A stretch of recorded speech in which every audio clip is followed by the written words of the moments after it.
La petite Luna aimait toujours explorer les recoins de la vieille maison où elle vivait avec sa maman. La maison avait été héritée de sa grand-mère et chaque recoin sentait le temps. L'odeur du vieux bois, des livres poussiéreux et des fleurs séchées.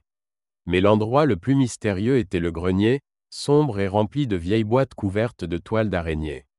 Un après-midi pluvieux, alors que les éclairs fendaient le ciel et que la pluie tambourinait sur le toit, Luna grimpa dans le grenier. Elle gravit les marches de bois grinçantes, sentant l'air froid lui couvrir le visage. Son cœur palpitait d'impatience. Parmi les coffres et les étagères, elle remarqua une étrange boîte. Elle était enveloppée dans un vieux tissu, et sur le couvercle était écrit à la peinture rouge « Ne pas ouvrir ». Comme c'est intéressant, murmura Luna, les doigts tremblants, en retirant le couvercle. À l'intérieur se trouvait une poupée. Elle était exceptionnellement belle. Un visage de porcelaine, de grands yeux de verre qui regardaient directement Luna, et une robe de velours sombre avec des broderies dorées. Mais le plus étrange était son sourire, qui semblait presque vivant. Luna prit délicatement la poupée dans ses mains. Sa surface était froide, mais elle avait quelque chose d'agréable. La jeune fille ressentit une étrange chaleur intérieure, comme si elle avait trouvé sa meilleure amie. « Tu seras à moi, dit-elle. Je t'appellerai Mia. » Dès lors, Mia devint la compagne de Luna.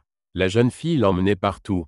Elle jouait avec elle, lui chuchotait ses secrets et, la nuit, la poupée s'asseyait à son chevet, comme si elle veillait sur son sommeil. Luna se sentait apaisée en présence de Mia. Mais bientôt, des choses étranges commencèrent à se produire.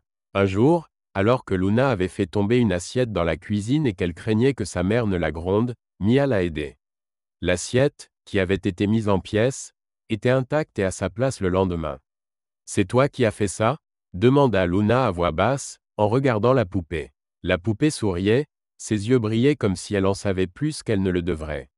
Luna commença à remarquer que c'était comme si Mia pouvait entendre ses pensées. Lorsque la jeune fille était triste, la poupée semblait la réconforter. Lorsqu'elle était en colère, les objets de la maison se mettaient à bouger. Une fois, lorsque son camarade Joël l'a poussée à l'école, Mia est apparue dans ses rêves la nuit.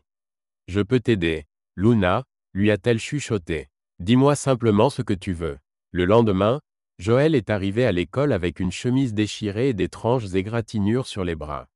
Chaque jour, Luna s'attachait davantage à la poupée, mais elle ressentait aussi de plus en plus son pouvoir.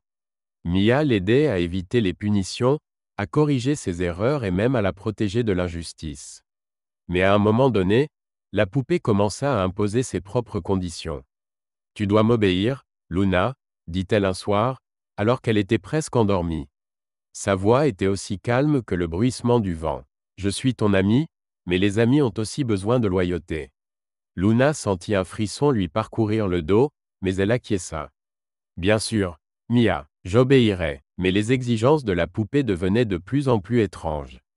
Elle demanda à Luna de laisser de la nourriture dans sa chambre, et une fois, elle demanda même à la jeune fille de mentir à sa mère. « Cela ne fera pas de mal si tu dis que tu as cassé le vase par accident, » insista-t-elle. Luna se sentait de plus en plus confuse, mais elle ne pouvait pas résister. La poupée était comme une sœur pour elle, comme une partie d'elle-même. Un soir, Luna en a eu assez de cette tension constante. Elle voulait redevenir une enfant normale. Lorsque Mia exigea de Luna qu'elle fasse quelque chose d'étrange, laisser une bougie allumée dans le grenier, la fillette décida de protester. « Non, je ne veux pas !» s'écrie-t-elle. Un silence inquiétant s'installe dans la pièce. La poupée était assise sur une chaise près de la fenêtre, et ses yeux semblaient soudain effroyablement vivants. « Tu oses me dire non ?» murmura-t-elle, avec une voix d'acier. La pièce se remplit d'un son étrange, comme si une brise passait à travers les fenêtres fermées. Des ombres se mirent à bouger et les lumières de la pièce devinrent faibles. « As-tu oublié qui je suis ? Je t'ai tout donné et tu me trahis ?» cria Luna en s'agrippant à son oreiller. Ses mains tremblaient, mais elle trouva la force de crier. « Tu n'es qu'une poupée. Laisse-moi tranquille. » À ce moment-là, la poupée se déplaça. Elle tourna lentement la tête et se leva de son siège. Ses pieds de porcelaine firent un léger bruit sur le sol. Luna sentit le froid envelopper tout son corps. Sa respiration devint rapide, son cœur battait comme s'il était prêt à exploser. « Tu dois payer pour ton erreur, » dit Mia, la voix presque sifflante. Prise de panique, Luna saisit la poupée et la jeta contre le mur. La poupée se brisa, Son visage de porcelaine se fissura, mais à la place, une ombre noire commença à émerger de l'intérieur. Elle emplit la pièce, encerclant la jeune fille. « Tu crois que tu peux te débarrasser de moi ?» chuchote l'ombre, sa voix venant de tous les coins. « Tu viens juste de commencer à jouer. » Luna courut vers sa mère, désespérée, et lui raconta tout. Au début, sa mère ne la crut pas, mais elle vit la peur dans les yeux de sa fille. Elles retournèrent ensemble dans la chambre et maman trouva un vieux livre dans le coffre. C'était un livre de sortilèges. Grand-mère connaissait cette poupée, dit-elle en feuilletant les pages. Elle m'avait prévenu qu'elle était maudite. Maman a procédé à un rituel de purification, à l'aide de bougies et des mots écrits dans le livre. Alors que l'ombre commençait à s'estomper, Luna a entendu un dernier murmure. « Tu n'es pas débarrassé de moi. Je reviendrai quand tu l'auras oublié. » Quand tout fut terminé, Luna se sentit libre pour la première fois depuis longtemps. Mais son cœur gardait à jamais une peur et une leçon. Parfois, même les plus belles choses peuvent cacher une menace mortelle. Après le rituel accompli par sa mère, la maison de Luna fut remplie de silence. Mais ce n'était pas le genre de silence calme qui apporte la paix.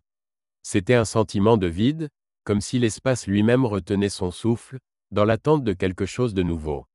Luna était assise dans sa chambre, serrant ses genoux. Ses yeux fixaient l'étagère où se trouvait la poupée. Aujourd'hui, elle n'est plus que poussière, mais elle croit encore sentir le regard de Mia.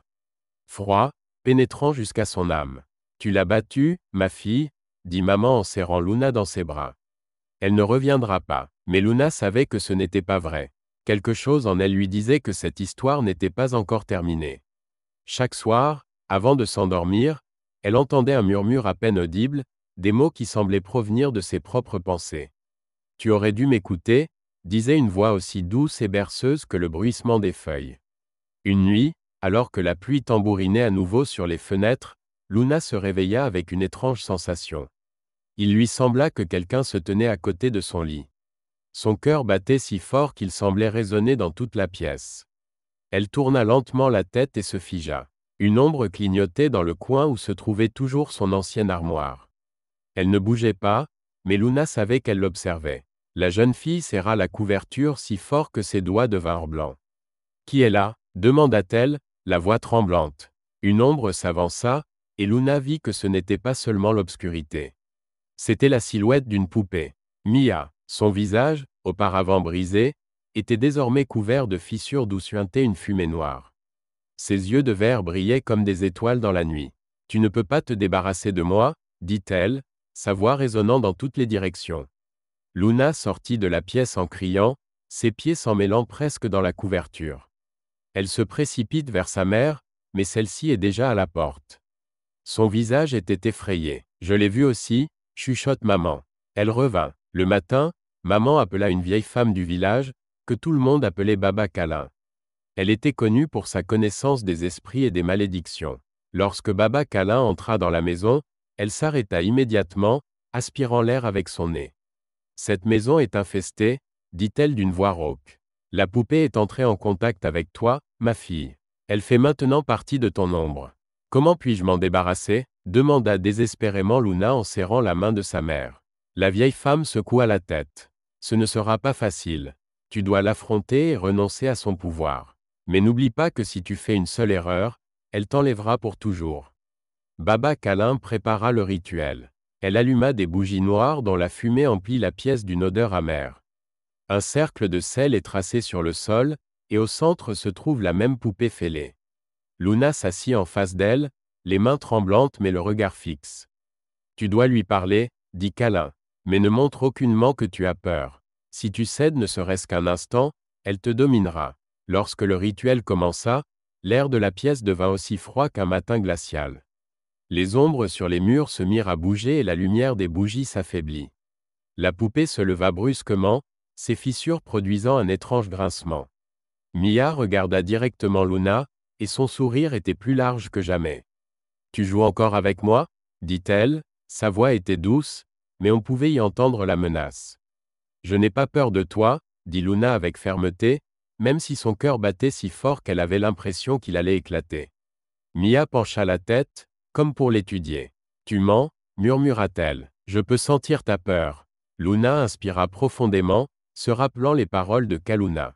Elle devait rester forte. Tu ne me contrôles plus, dit-elle. Je ne veux plus que tu fasses partie de ma vie. La poupée se figea. Ses yeux clignotèrent et un liquide sombre commença à suinter des fissures.